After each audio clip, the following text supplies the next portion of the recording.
नमस्कार, मी पंजाब हवामान अभ्यासक मुक्काम पोस्ट गोगळी धामणगाव तालुका शिरूर जिल्हा परभणी. आजपासूनचा परत एक शेतकऱ्यासाठी अंदाज देतो. एक म्हणजे आज कडक ऊन पडलेले म्हणून खास करून शेतकऱ्यासाठी अंदाज देते. राजस्थानमधून काय होणार आहे की मान्सून आता परतीच्या मार्गावर निघालेला आहे. तर 20 सप्टेंबरला म्हणजे राजस्थानमधून मान्सून माघार घेण्यास सुरुवात करण्याची तयारी आहे. म्हणून 20 सप्टेंबरला राजस्थानमधून मान्सून परतून निघेल अशी शक्यता आहे. आणि आपल्या मराठवाड्यातून मात्र महाराष्ट्रातून मात्र विलंब करू शकतो हे देखील तुम्हाला सांगू. म्हणजे राजस्थानमधून जर 20 सप्टेंबरला मान्सून निघाला तर मराठवाड्यामधून थोडं विलंब करेल हे देखील हा अंदाजामध्ये सांगतो. राज्यामध्ये आज विदर्भ मराठवाडा या ठिकाणी भाग बदलत पाऊस पडणार आहे म्हणून हा अंदाज लक्षात येतो.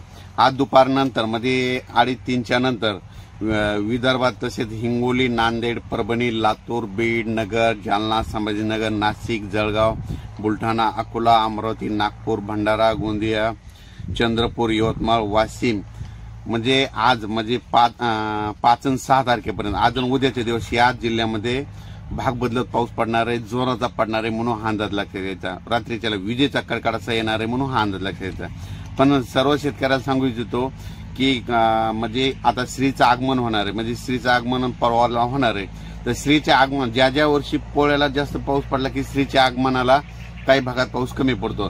तर यावेळेस फक्त श्रीच्या आगमनाच्या वेळेस फक्त विदर्भ, पूर्व विदर्भ आणि पश्चिमी विदर्भ म्हणजे 6-5-11 जिल्ह्यात पाऊस पडणार आहे.